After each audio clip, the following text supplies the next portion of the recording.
Right, you never guess what? Two of my books just came for penetration testing. Yo, look, check them out, ready? Look.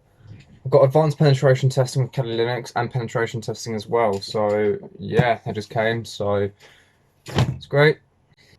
Alright, so what this video is going to be on is it's going to be a Python in a nutshell. So it's going to explain and demonstrate the Python programming language, and it's going to hopefully get you an understanding by the end of this video, so then you feel somewhat comfortable with continuously learning Python through like YouTube or courses on Udemy and stuff like that. And I didn't pay to learn Python. I literally just bought a book called Learning to Program in Python by Heath Cote. That's the one. I'll try to put it on the screen or whatever.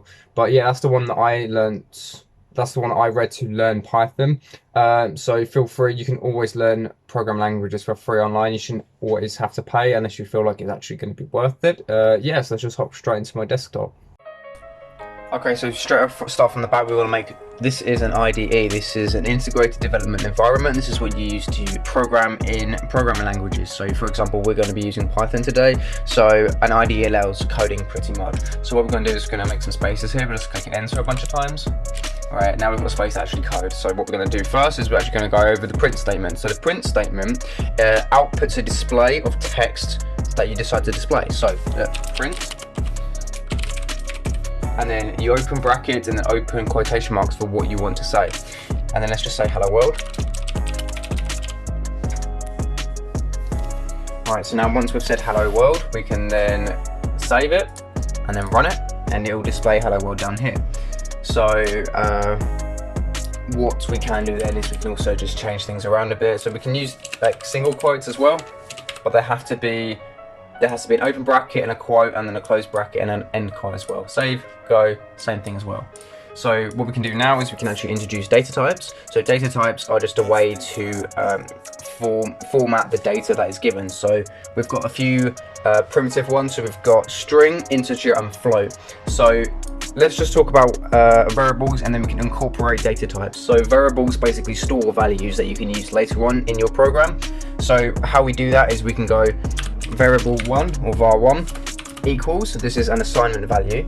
We can then say in quotes, make sure there's two. We can then say hello world, like that. And what we can do then is we can just print the variable out, so var1 like that.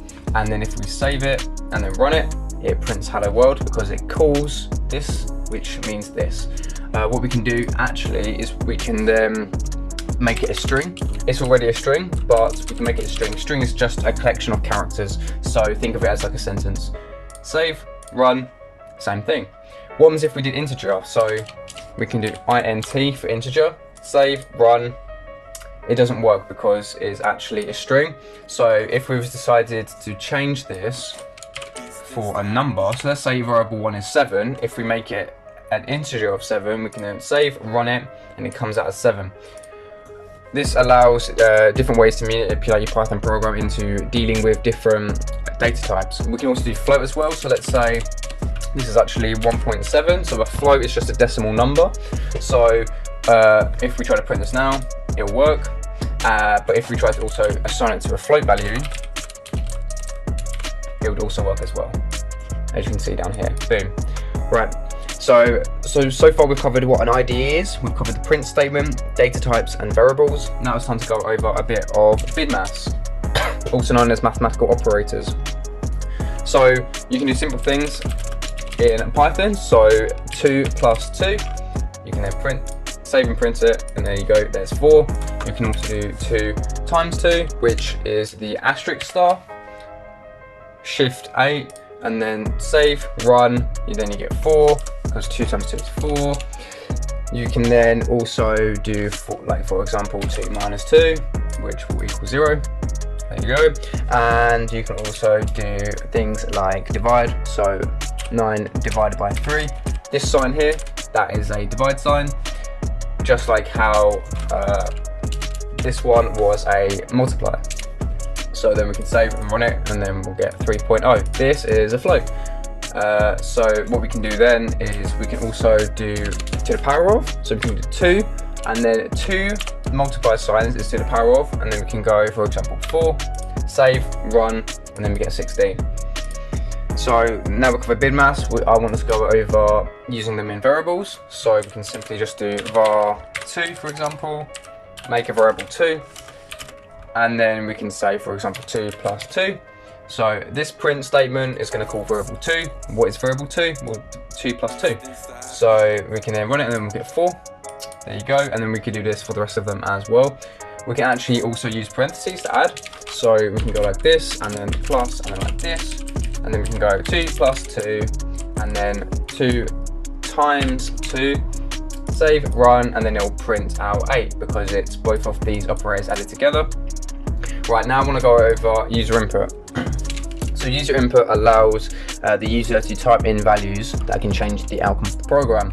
So the way we do this is we simply just do it as, so we can do choice, actually no, number equals, right? We want to make it a number, so we can make it an integer. We can then open a bracket, we then type in input as it is an input, we then open up another bracket, and then we display the text that we want to show. So 2 quotation marks like we normally do, and we can say enter a number. We can then close the bracket for the input and then close the bracket for the integer. We can then print out the number that they put. So we save and then we run it. You notice there's no output because we have come to an input statement and it says enter a number. So let's say we enter 8, it will then come down here and print out the number that we've put in. So we've put in 8, it will then give us 8 back. So then we can do stuff like adding strings, things like that, adding numbers. So let's say we wanted to use this number for something different. So we can go calculation or calc equals number plus 2, and then we print out that variable, save, run.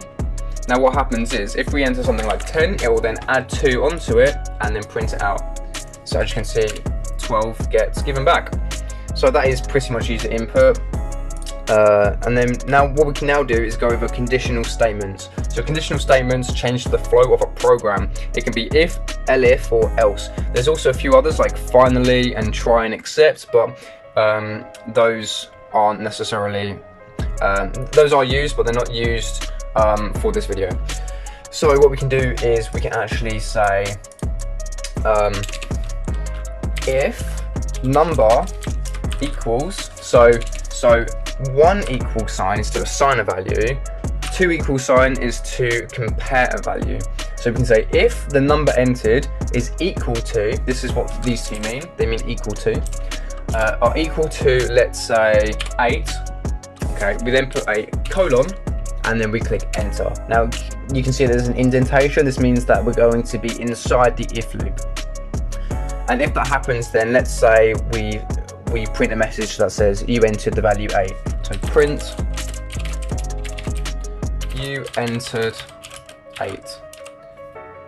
And then we also want to make sure that if they do enter something else, that it accounts for that as well. So we can go back and then we can then do else and colon and then enter, and then there's an indentation as well. And then we can say, for example, print your number was not 8, and then we can print, save, and then run. This is enter a number. Let's say we enter 8. It then says you entered 8 because we come through this part. But let's say we enter something like 10. It will say your number was not 8 because we'll come through this part.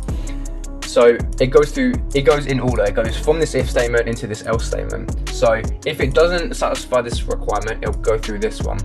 And else will always be outputted if the if statements don't do anything, or they're not like represented. So those are some conditional statements. We can also use functions. So functions are just self-contained code blocks, and this is what software developers often code in. So what we can do now is we can put at the top, we can say, let's say calculation. So what we do is we have to define it first. So we do def for define space, and then we put the name in, and the name can be whatever you want. So for this one, we're just going to do a simple calculation. So calculation or calculator. We then open a bracket and then close the bracket and then click a comma, right? and now you can see we're actually indented, much to the same effect as the if and else statement. So now what we can do in here is we can actually do things in self-contained code blocks. So what we can do now is we can actually do calculations in here. So let's say we want a local variable. A local variable is something that's in a function only and is not part of the full program. So what we can do now is let's say we want to do 2 plus 2, but we want to store it in a variable. So we can do variable 1 equals, and then we can assign it, so then it's 2 plus 2. You can also put brackets around it, it doesn't necessarily matter, it works both ways. It's good common practice to do that though. And then we can print this out. Right, so what happens now is, if we just comment this out, just so it's not in the way, if we run this now, you'll see nothing happens. It's because we actually have to call this. So what we can do is we can then come down here and do calculator, like that, and this will call this function, and then it'll introduce this variable and then print it out. So if we click save and then run, as you can see we get 4. We can also do very complex things inside here as well, especially things with user input. So once we've done that, so now we have a self-contained code block. So programmers often code in these because it's a lot easier to read. Now what we're going to go over now is we're going to go over comments and docstrings. So right here, what you see I did here with these hashtags, these are comments. So it just comments out code so the code doesn't run. It's really good for documenting your code and understanding it very well. Let's say you write a piece of code for your software job as a ticket, and you actually have to go send it to a senior developer. If your senior developer is currently working on something else and he's not going to know exactly what your program's meant to be doing, so you can add in comments to explain it for him. So what you could say is at the top, you could be like, hashtag, this is a Python program, and then you can say another one and say, here is the calculator function, and then inside you can say initialize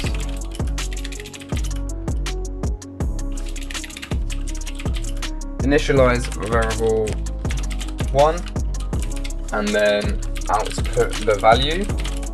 There you go. And then you can just say down here, you can be like, called the function. And now this is very well documented code. So this is how you're supposed to be coding. This is really good. You can also use docstrings as well, which is just 3 quotation marks. And then anything inside is considered a comment or a docstring. So you could say, this is a docstring, like that. And as you can see, it's all highlighted as well. So if we was to run it and print, they don't actually get displayed because this is a docstring and these are comments, and comments don't get displayed in the output of the program. And yeah, so this is my Python in a nutshell video. This should hopefully give you a basic understanding of how to use Python and how to program it, and some basic common concepts with it as well. And yeah, there's plenty of courses out there to help you teach that, so feel free to go check those out. Hopefully you found this video informative and you've actually learned how to program basic things in Python. And yeah, I'll see you guys. So yes, I really hope you liked this video. If you did learn something or liked it and enjoyed it, please feel free to subscribe and like. I try to make penetration testing and ethical hacking videos. I also do a bit of Python coding and a little bit of Bash on the side as well. So if you're interested in that, please feel free to subscribe so you know when I post. Make sure you turn notifications on as well. And if you give me a like, that really helps boost me. So be sure to do that. And anyway, guys, I hope you have a nice day, and I'll see you in the next one. I am also planning on releasing my Hack the Box video. It's on ScriptKittyBox, but I put it out and I got a copyright strike because the box is still live, which I didn't know because I didn't read the complete documentation about write-ups yet. So that will be coming out sometime in the next few weeks maybe. As soon as they take the box down, I'll then put my video write-up on my YouTube channel. But yeah, stay tuned for that because I know everybody likes my Blunder one. So yeah, and anyways, guys, have a nice day and I'll see you guys in the next one.